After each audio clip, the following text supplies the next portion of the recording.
Hi, so really quickly I want to talk about sort of the next two important things that people realized when studying neuroscience. So the first thing people realized is we've got up here this brain, a little cerebellum. Sorry, this is a lot worse than the other brain I did. Let's try to. So we've got this brain, and we also have these peripheral nerves that sort of go, say, in your hand. We'll call that a hand. And they're not really the same thing. So these nerves go in a direction. In your brain, it's not always clear where, an individual nerve is going. So those things are different.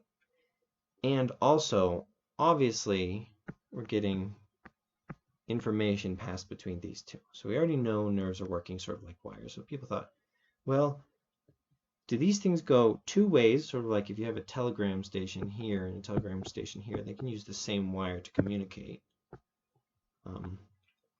So there's that.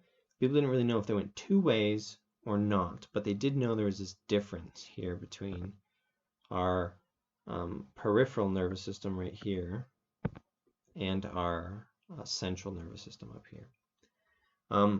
And so what they did is they thought, well, we can figure out if these things are going two ways by, we can cut this right here, and if I can't sense what's going on here, and I can't move this hand, then it's two ways. So they cut animal nerves, and they noticed a lack of sensory and motor ability.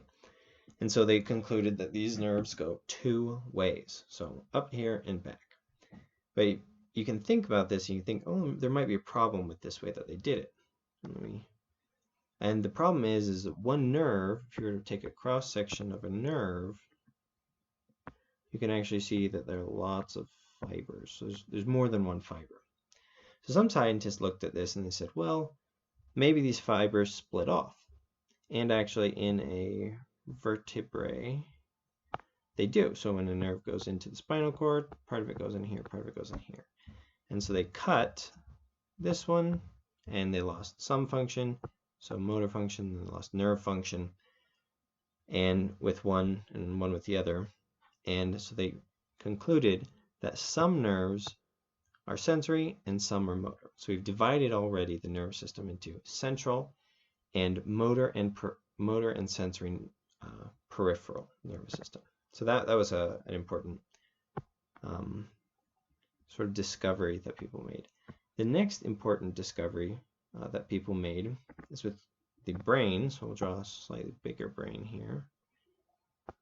And then we get this as cerebellum. It probably should be a little lower, but we'll manage. We've got the brain stem. People started to think, well, maybe different parts of the brain do different things.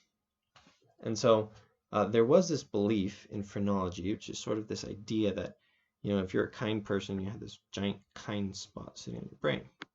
And then that kind spot would push your skull, and then you'd have a bump in the kindness region.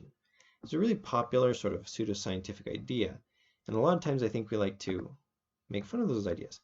However, the prevailing scientific wisdom at the time was that the whole cerebrum functions as a unit. And so people thought essentially that destroying a part of the brain would not result in destroying a certain function. It would just decrease your overall ability. Sort of like you can have 16 gig RAM or an 8 gig RAM, and it decreases your function on a computer, your functionality, but it doesn't like keep you from typing if you go from 16 gigs to 8 gigs or something. It doesn't take away a discrete function. It just sort of decreases your overall ability. And so phrenology pushed the opposite idea, which is that different spots in your brain do different jobs. And although their ideas were a little bit kooky, this idea that you could sort of feel somebody's head for bumps and check out the personality, that's not true. However, they were right about the localization of different sort of tasks within the brain. And we know this, we found this out because a guy named Braca, he was able to study the brain of a man who lost just the ability to produce speech, not the ability to understand speech. And he had a very highly specialized or highly focused sort of lesion to his brain in one spot over in the frontal lobe. And so that lesion took away one very specific capability, but left other capabilities, even other linguistic capabilities, he could understand speech, intact. And so by studying the damage done to the brain, it allowed us to understand the brain a little better.